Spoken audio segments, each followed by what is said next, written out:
Hi guys, welcome to Conscious Boss TV and Conscious Boss Radio. I am beyond excited about my guest today and this conversation. I am here in Bondi in a very warm room, so there could potentially be some glowing occurring with the beautiful Melissa Ambrosini. Welcome, my love. Thank you so much. I'm so excited to be here. Yay! So Melissa and I are going to be chatting about a vast array of topics, and I actually have my paper here because I know that we could go on 1,000 segues, and I'm going to try and keep it to our theme. And I want to dig into, your new book, Open Wide, and how that relates in all areas of our life.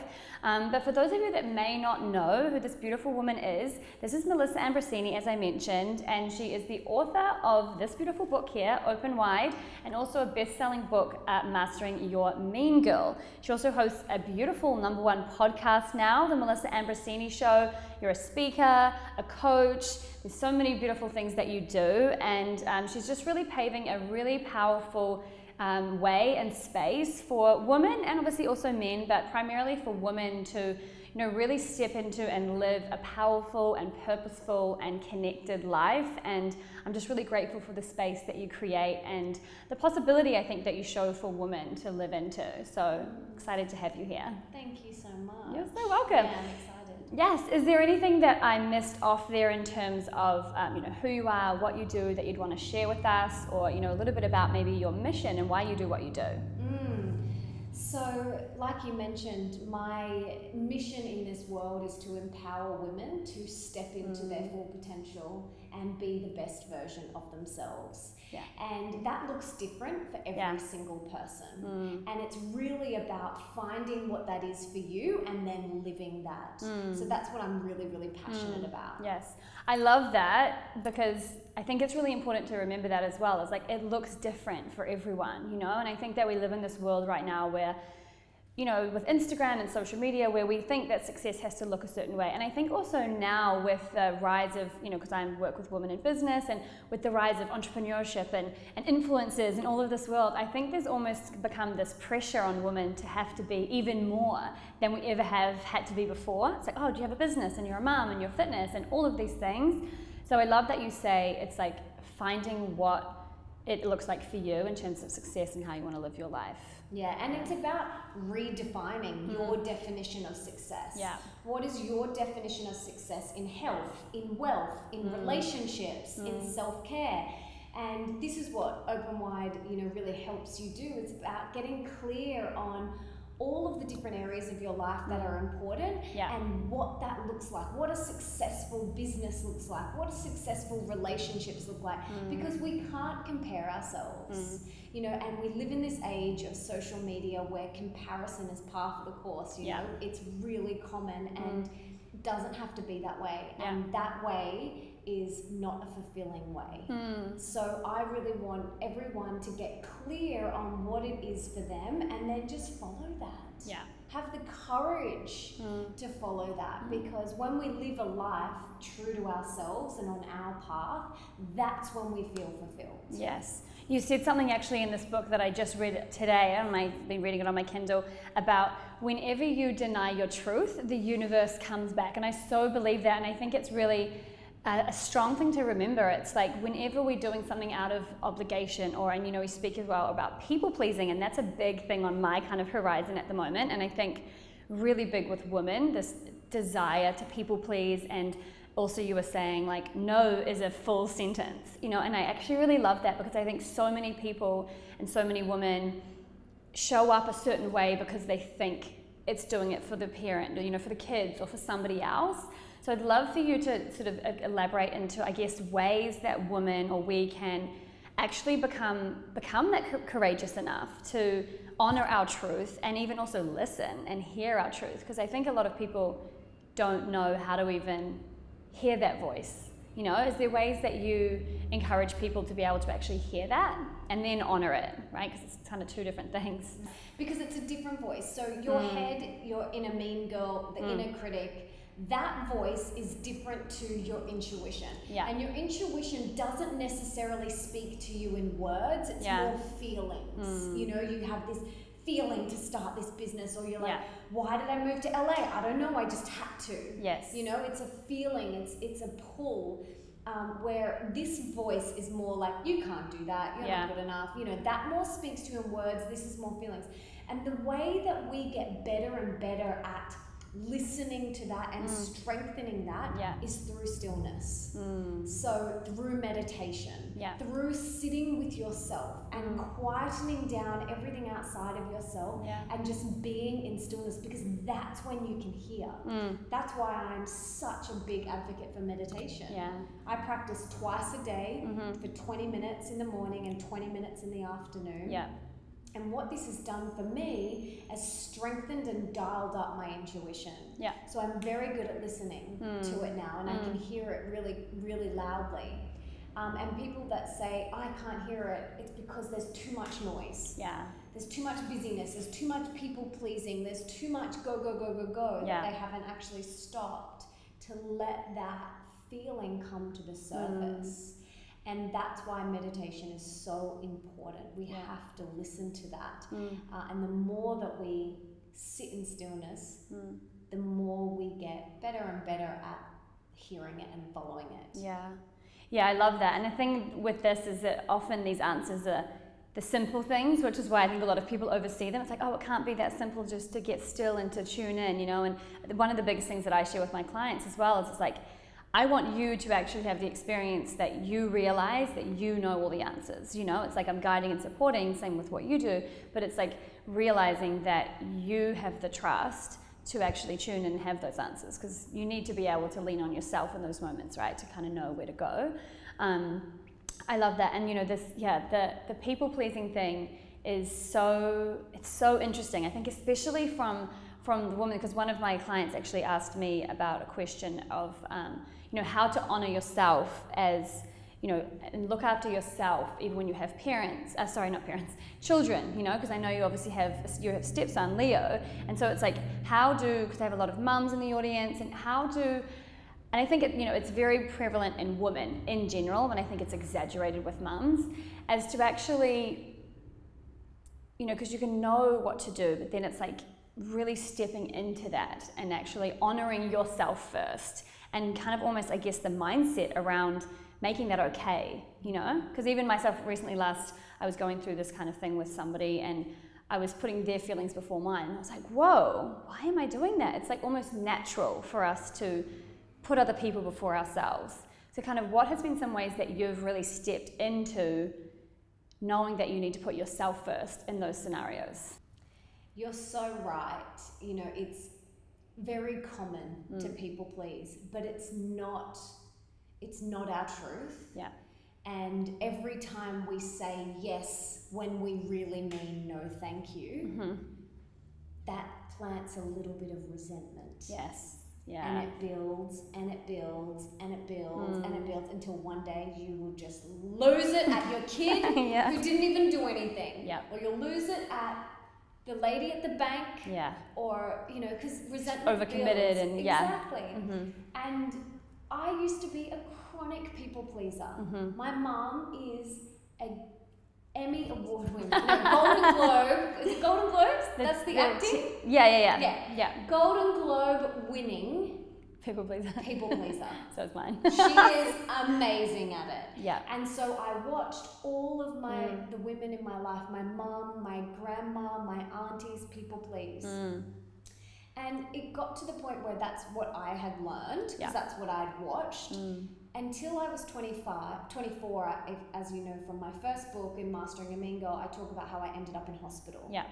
And that was at 24, and I realized that I was a chronic people pleaser, and it was making me sick. It was giving me chronic fatigue. And so I had to really dial it back in and just go back in and know that my self-care and how I show up in the world is first and foremost the most important thing, because I can't be the best stepmom or the best wife or the best friend or boss or mentor if I'm not full. And it feels so empowering saying no thank you. It doesn't mean you have to go, no, I don't want to do that. You can say no thank you, like this opportunity isn't for me right now. And I am still learning this. I'm still learning this because I love what I do so much that I'm very quick sometimes to say yes to everything. Yeah. And something that I've recently been doing is every time a speaking opportunity, an interview, or any sort of opportunity lands in my inbox, I sit with it. Yeah. I take a breath. Yeah. And I tune in. Yeah. Is this a hell yeah? Yeah. If it's not a hell yeah, it's a no thank you. And my whole business and life is built on my intuition. Yeah. Every business decision is built on intuition, not strategy and not conversion rates and Google Analytics. Yes. It's built on intuition. Yeah. And I always ask myself, is this a hell yeah? If it's not a hell yeah, it's a no thank you so much, but not this time. And that's how I live my life, my business. Dinner invitations, holiday invitations, you know, everything. That is what it comes down to for me, because for so many years I didn't do that and it gave me chronic fatigue. Yes. And it's crazy that it comes to that point and it's like the nudge and then the thump, right? It's like, listen. And I think as well it's like the practice. I think it's like practicing that new muscle of I get to choose me first, and then seeing that like you still have friends, you still get opportunities, you still have things that are coming to you even though you're actually saying no to things. Because I think a lot of times, you know, people pleasing can be based out of fear, right? And obviously the big thing is fear versus love, right? So tuning into, which energy do you want to have as your guide?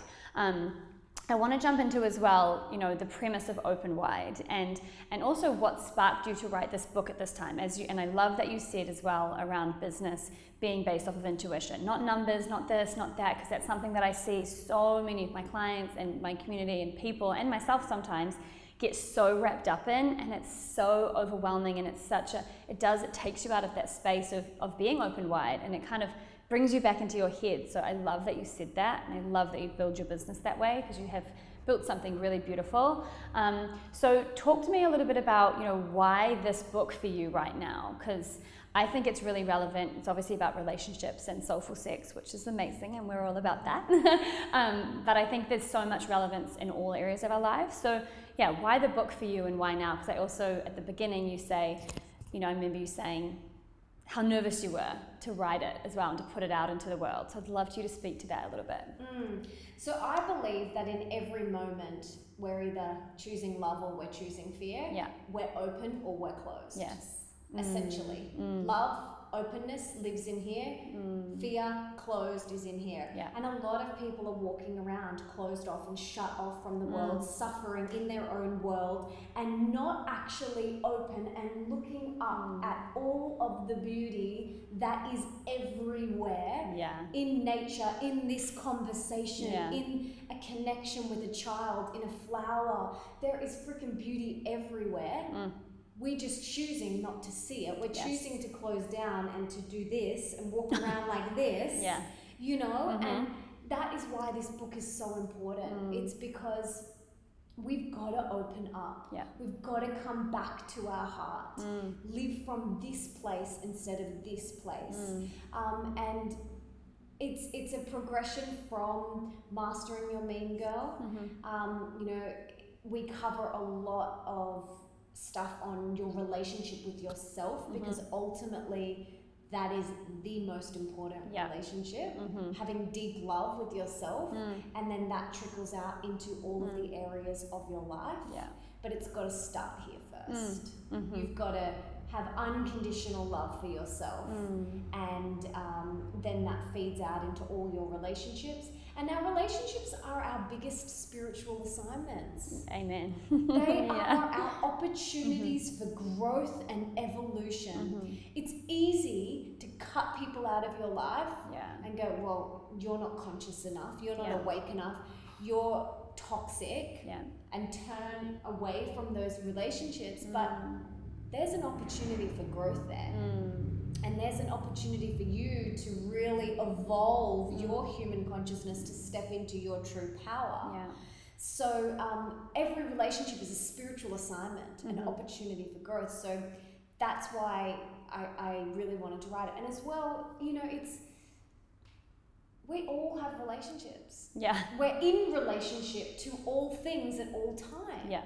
And we're born into this world, and no one gives us a manual and says, Like, here's how you navigate relationships. You know, you learn by watching your parents. So it's inherited or borrowed. Yeah. It's not even actually yours. Yeah. And then when I was hit rock bottom, I was like, this isn't what I believe. Like, this isn't my belief around money. This is Dad's belief around money. Yeah. This isn't my belief around work and work ethic. This is my mum's belief. Yeah. This isn't my belief around relationships. I don't want to model that type of relationship. So we have to create our own model. Yeah. And that's what this book helps you do. And then, of course, we talk about soulful sex at the end of it. I'm not there yet. I'm not quite there yet, but I'm really looking forward to that, obviously, for obvious reasons. I'd love for you to dig into a little bit around the worthiness piece, because I think this is so key for all areas of our life, obviously, because it's the center point, right? For relationships, for business, for anything we want to create. If we ultimately don't feel we're worthy of it, you know, our chances of us making it happen, or at least enjoying it, I think, because we can make things happen and still not be present to actually what we've created. And I think worthiness is kind of a missing piece there. So how are some of the ways that you have and that you share with people to really cultivate that strong sense of worthiness within us? Because it's the majority of people I feel and I come across have a missing link there. So how do we kind of dig into that and actually cultivate that strong sense of love? You're so right. I have this thing that I call the worthyometer. And it's a scale. Yeah. And imagine like a scale from 0 to 10. Yeah. And I get people to tune in and feel where they would sit on the scale. And a lot of people are 5 or below. Yeah. They'll say to me, you know, I don't feel worthy. Yeah. And so awareness is key for all transformation. Yeah. Any sort of inner transformation, awareness is key. So I get them to do this exercise where they kind of evaluate where they are on the worthyometer scale. Yeah. And then I get them to feel what it feels like to be a 10 and to feel what it feels like to be a 0. And then once they like close their eyes and they actually feel what it feels like to be a 10, like they really feel it. And I'm like, I ask them, you know, what would it feel like in your body? Like, how would your body feel? And how would you be sitting if you felt 10 out of 10 on the worthyometer? Like, how would your shoulders be? And what does that feel in your body? And, you know, juicy and amazing and confident, and your shoulders are back. And I get them to do this exercise with their eyes closed. And then I remind them that in any moment, you can dial back up to a 10 in any moment. You can just choose to tap back into that feeling in one breath. You can, slide on back up to a 10. And I'm going to hang out up there because that's so much nicer. Yeah. So awareness is key when you're feeling like you're slipping down the worthyometer scale. Do what you've got to do to get back up to the 10, okay? And hang out there because it's so much better. It's so much better. And I don't ever say I'm lucky, I feel lucky, or I feel blessed. I'm no more lucky than you, and I'm no more blessed than you. It's about worthiness. Yeah. It's how worthy you feel. Because how worthy you feel will be reflected out into your life. Yeah. Like what you were attracting into your life is how worthy you feel on the worthyometer scale. So when my husband and I first got together, I caught myself a few times going, I'm so lucky. Yes. And he would turn to me and go, no, you're not. You freaking deserve this. Yeah. And you are worth this. And this, what you're experiencing right now, which what I was experiencing at that time was mind-blowing unity, like unbelievable love and attraction, which I still have. He would say to me, you created this, because we're all creating everything. Yeah. Our businesses, our relationships, whatever you are experiencing in your life right now, you are co-creating with the universe. And so there's no such thing as luck, and there's no such thing as, oh, I'm so blessed. I'm so, like when people say that, I'm like, oh, no. I'm like, no, you worked for this. Yeah.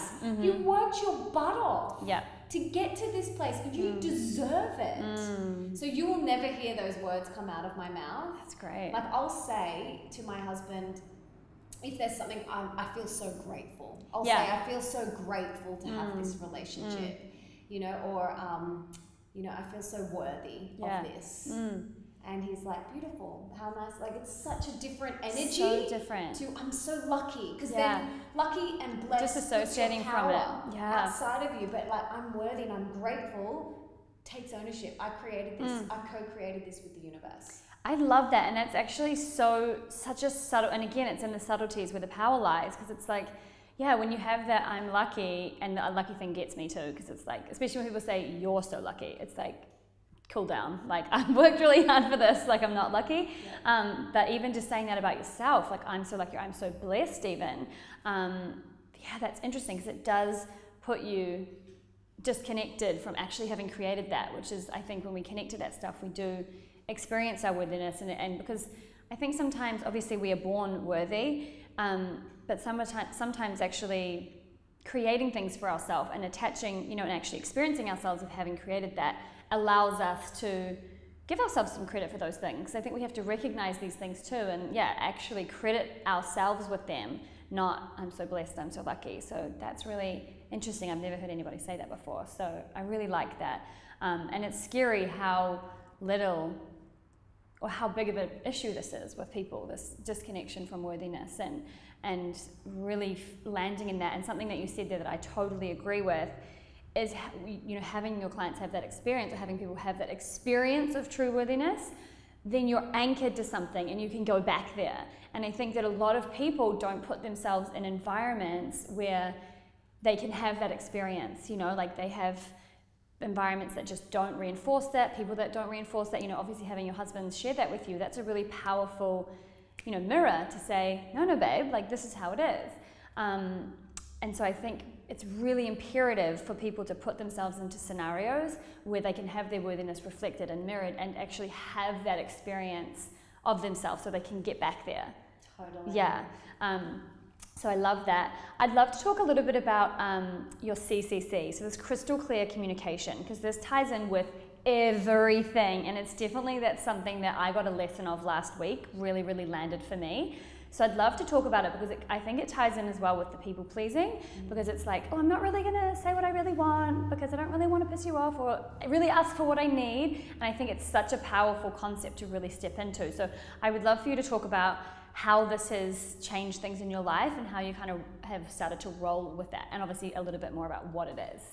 Yeah. So CCC stands for crystal clear communication. Yes. Something that a lot of us do not practice. A lot. We practice vague, wishy-washy. Oh, kind of maybe. If it would be okay, maybe. Do you think? Yeah. I don't know. I don't want to upset you. Yes. So we'll tiptoe around it. Yeah.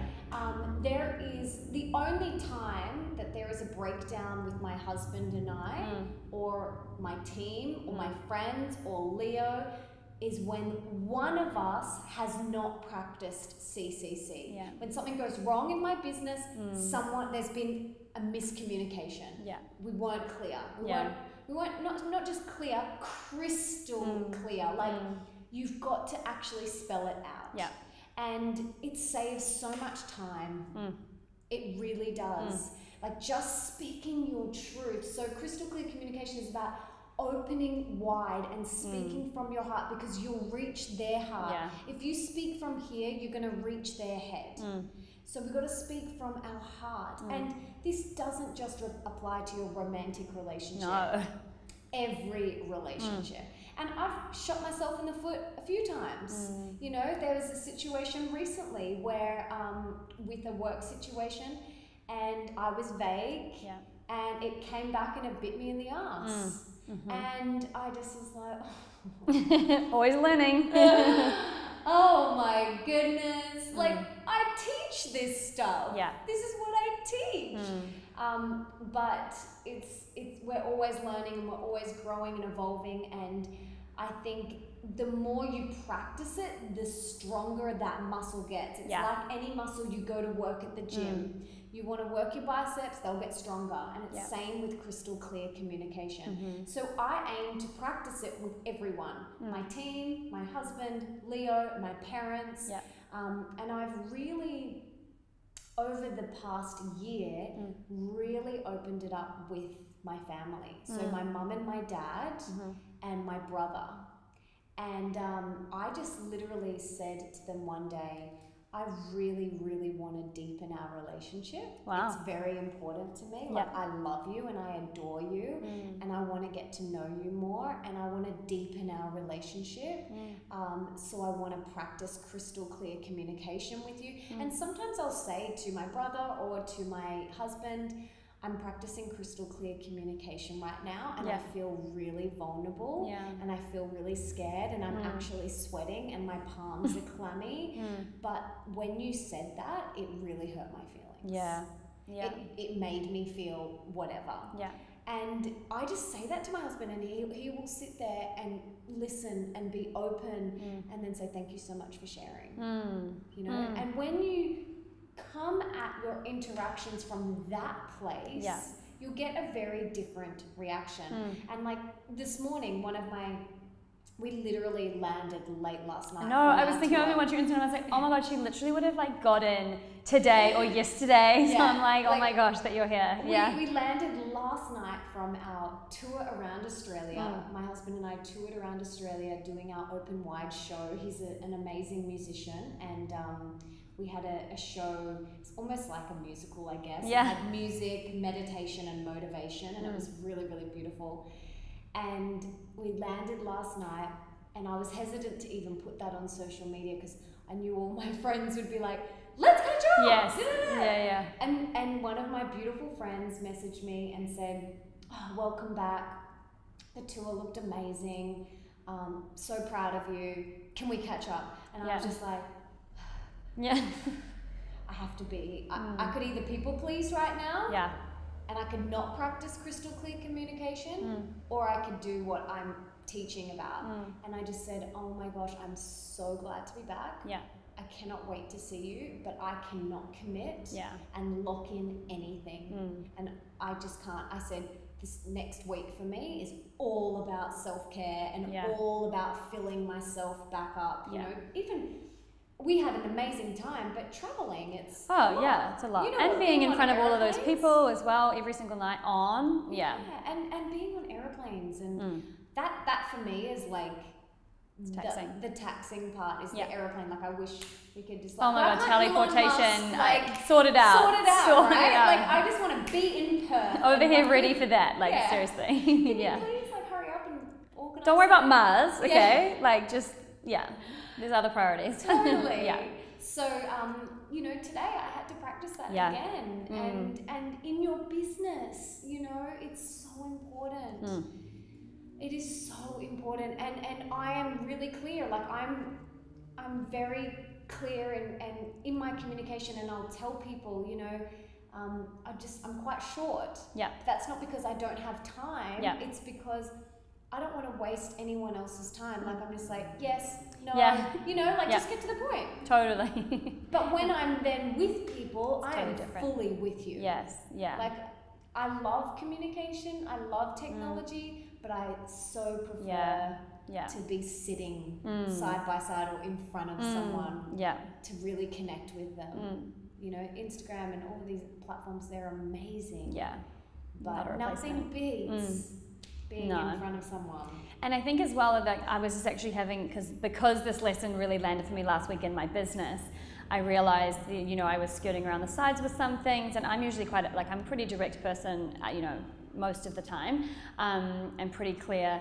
But I was with my girlfriend the other day, and we were talking about something in her business, and I was like, she was writing this big email, and it was about this, and I was just like, babe, you just need to get on the phone. Like, you know, because that's obviously it's not in person, but it's like, you need to get on the phone. And, you know, it was like solved in like a minute, 2 minutes, and like she wasn't as stressed. And it's like, we hide sometimes behind it, I think, as well. And we hide behind the people pleasing and the fear of just actually saying what we want, saying what we mean, really getting it out there. And it just saves so much time and energy and angst. And I think especially when you're not, it's sort of what you were saying earlier as well, if you don't do that, it's like someone said something to me once about if you don't speak it out, you act it out. And I was like, ooh, that's so true. Sometimes we don't say it because it feels scary, but then we act it and we get short, we get resentful, and then it comes out anyway. And it's just like, just have the conversation, because then everybody, you know, feels better, relationships are salvaged, you know, solutions are reached faster. It's so key. And I think when you actually, like you said, when you come from that place where you own it and you're vulnerable, the person on the other side, like you said, the heart, right? And so then they're open wide, and then you solve it rather than kind of, skirting around the sides. I would love to talk to you a little bit about your business now, if we may, because, you know, what you've created is really, really amazing. You know, you really are building a beautiful, powerful business, but in a way that is, you know, what I would call conscious, and delivering beautiful content and uplifting, you know, your community and through your work, and also being really innovative, like I was sort of sharing with you before, like traveling with your husband who's a musician, and you're obviously personal development and an author, and it's like, oh, how do those go together, and finding those ways and creating something that is the truth for you, which I think is really, really beautiful, rather than, oh, this isn't done before, I couldn't do that. So I would love to talk a little bit about, you know, even taking it back. Because you started as a coach, is that right? I mean, you started like as a dancer, and I mean, just, you know, it's like, how far back do we go? But so tell me maybe a little bit about what was that transition into the coaching space, and then what sort of shifted to get you to where you are now? Really big question. Yeah, so before 24, I was actually a professional dancer. Yeah. And I did acting and TV presenting, so I was very much on the stage. Yeah. And then at age 24, I ended up in hospital with a whole host of health issues. Physically, so chronic fatigue, thyroid issues, but also mental depression, anxiety, panic attacks. So I had a whole host, nice cocktail, and you can read more about that in the book, in my book. But what I realized when I was laying in hospital, I was in hospital for a week with my mum and my dad by my side, which was very beautiful to have their support. But at that time, I'd just been dumped, and my friends dumped me as well, and I had no job, and I was living on my friend's fold-out couch, and I had, you know, my health taken away from me. So I was a bit of a mess. Yeah. Just a bit. Just a little bit. Yeah. And I realized that the way that I was treating my body was very harmful. Yeah. So I was drinking and partying and eating junk food and not sleeping and torturing my body at the gym and doing all sorts of crazy things. And so when I was in hospital, because of all these physical manifestations, I realized that I really needed to sort my health out and sort my life out. And I was handed, you know, my first personal development book. Yeah. Which book was it? Louise Hay, You Can Heal Your Life. Amazing. Yeah. And I was like, what is this book? This is so good. Yeah. And it just opened my mind. And I would turn to my mum and I'm like, why didn't you tell me this? And she was like, I didn't know. Yeah, I didn't know. Yeah. You know, and so she just was doing the best that she could at that time. And so I made it my mission to sort my health and sort my life out. And I went on and I thought, okay, the lowest hanging fruit is my health. Yeah. I've got to sort that out. So I went on to study holistic nutrition. And because I wanted to understand how to nourish my body. I didn't know, I was never taught. I was taught the pyramid at school and I never knew how to look after myself. So I went down that route first, and then I realized, and I became a certified holistic health coach, and I realized that it wasn't just about what you did here, that this was more important, if not the most important. Right. So I went on and studied life coaching and became a life coach. And then I went on and studied yoga teacher training and meditation and acuenergetics, which is energy healing work. And I started this thing called a blog. Yeah. Back in the day, those were a thing. Yeah. Before they were a thing. Yeah, back in 2000 and end of 2010, 2011. Yeah. And I just began sharing what I was learning and discovering about myself and my eating disorder and you know, my relationship with my body and all of this stuff, and people were just like flocking to it. And I then wrote an ebook, and that was the first product. It was called 12 Steps to Wellness. Amazing. And that was my first product I had on my website, on my blog. And I began coaching one-on-one with women and men as well, and I loved it. I loved it so much. And then I created online coaching programs and e-courses, and then I started to get booked to speak at gigs, and I'm just like, how did this even happen? And then I got a book deal, and then started my podcast, and it's all just snowballed from there into what it is now, you know, this big, beautiful empire where, you know, I've got the podcast and the books and the speaking and mentoring programs, and I absolutely love it so much. And it's been so rewarding, and I want to keep writing more books because I love that. I love speaking. I love the podcast. I love it all. And it's just evolved because I've kept on putting one foot in front of the other. This is the thing. You know, it's not like it's an overnight success. I've kept on putting one foot in front of the other. And that is how you create what it is you want to create. And it's all built on intuition. Everything, you know, every program that I've created came from an inspired place. Every book, every speaking gig. And if an opportunity comes and I'm like, that could make me a lot of money. Does it feel good? No. I'm not going to do it. Because my energy and my alignment and my time is so valuable. It has to be pretty freaking good to take me away from my husband and Leo. Like, it has to be pretty good. Like, I have an amazing life and I love my life. For me to get on a plane to go speak somewhere that doesn't feel good, it's just not worth it. You know? My experience with those things as well is often when it's made from that place of like, it's just about the money, or it's just about not alignment, but like, you know, collaborating with a bigger brand or something like that. I feel anything that's made out of that place, that's kind of exciting from an ego point.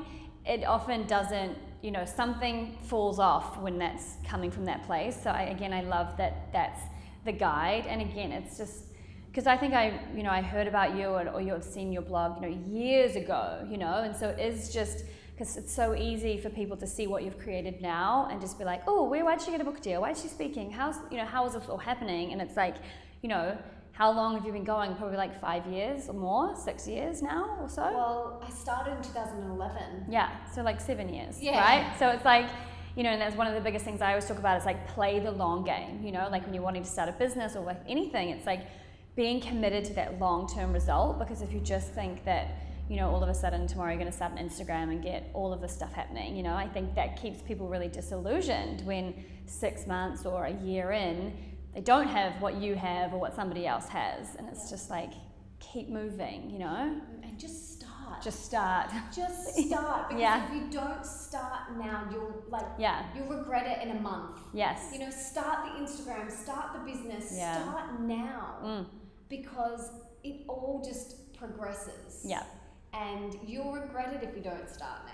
And I started with 1 follower. I started with 1 subscriber. You know? Totally. I didn't just wake up and have almost 100,000. I started with 1. And you just keep putting 1 foot in front of the other. That's it. No, I love that. And that's the thing, again, it's the simplicity. Like, there's no crazy bells and whistles and inaccessible stuff here. It's just like doing the basics, but I think it's about just being committed to doing them. And I think as well, like knowing that, having like that belief as well that it can be possible, you know, like I sort of say, if you're seeing someone do something that you want or have the relationship that you want or the health that you want, like instead of getting disillusioned by that, like have that be the most exciting reality, because if they have it, you can have it. Like if they've succeeded, you can. So rather than that disempowering, they've already done it, less for me, you know, it's like using that as reinforcement that you can have that, you know, that passion, that excitement. Was there a moment where something, you know how this kind of, when we're in business or in anything really, where you can kind of feel like something clicked? There was definitely about 4.5 years ago, when Nick came into my life. He is a serial entrepreneur. I didn't know that about him. I just found that out the other day when you posted something. It's like, he is the CEO of 4 companies. Casual. Just casually. He is an amazing, inspiring entrepreneur. Yeah. And he's done so much in his life. So much. Like, so many different areas. So when we got together, he applied a lot of his knowledge to my business. Amazing. And it just went like that. Yeah. Even more. I love it. Yeah. So that's my dream. Yeah. So over here quietly manifesting that for my life. Just, Oh, and it's amazing to have him because he brings another total level. Yeah. That masculine drive. He sees things that I don't see. Yeah. And before that, I was doing it all on my own. Yeah. And there's only so much one person can do. So having his eyes now over my business. He is the CEO, like he sits at the head, and I still do everything else. But he oversees everything, all the strategy, and sits in on all of our big meetings and things like that. All of our big marketing meetings and events meetings and stuff like that. So having his eyes over my business is amazing. Yeah. And I think that that's, you know, because obviously not everyone can go out there and get themselves a nick, but it's like even just having that, I think it's really important as like solopreneurs and like women in business or anyone just pushing everything yourself. Like you do have to do that to get it off the ground, you know, and so many of the things you still do. But just having someone, whether it's a coach, whether it's a partner, whether it's someone that can help you oversee, because you get a friend, anyone that has that sort of outside view that you trust and is kind of qualified to, you know, support you in some of that stuff. It's so helpful because it really can lessen a lot of the load, and just having that outside perspective on things is massive. I was just going to say, and sometimes it's even just you talking it out. You a lot come of the time. to your own realizations by you just verbalizing it with someone. You can do it with your dog. You know, like I just needed to voice that. You just need to get it out of your head sometimes. Yes. Oh my gosh, it's so true. All right, so we could literally sit here for 5 hours and talk about everything from everything. So thank you so much for being here, and I would love is there anything that you would want to share as like a final thought with people to take into their life or their business that maybe you feel like we didn't cover? I guess, you know, God, the universe, whatever you believe in, doesn't matter, didn't put us here on earth to suffer and to play small. We are here to be the full expression of ourselves, to share our unique gifts with the world and to show up fully. That is why we are here on earth. So the world doesn't grow by you playing small. We have to open up. We have to live from our heart and share out from our heart. That's when life becomes really, really joyful. We didn't come here to suffer. We came here to be the full version of ourselves. And life is so much more joyful when we are. Yes, I love that. Again, simple, you know, mastering the simple things and putting them into play. So thank you so much for being here with me. You know, as you were talking, I was realizing how valuable, I mean, I obviously know your time is valuable, but I was like, grateful that I got a yes. So thank you for being here with me, and thank you for doing the work that you're doing in the world and being courageous and opening wide so that we can open wide and that we can have that standard, because that's really, really important. So I appreciate you and your work. Thank you. Really grateful. So for those of you watching and listening, where can we go? Where's the best place to go for us to connect with you? Okay, so you can head to melissaambrosini.com. It's my website, my podcast. Get the podcast app. It's just called The Melissa Ambrosini Show. My book, Open Wide and Mastering a Mean Girl, are in all good bookstores or online or on Kindle or on audio. Anywhere you are, it's there. Wherever you'd like to learn and listen. And I'm on social media. I'm very active on Instagram and Facebook, more so on Instagram, so come and play.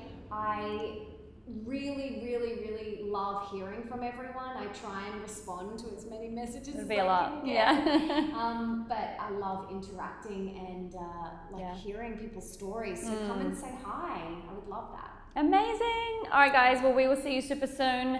We are out.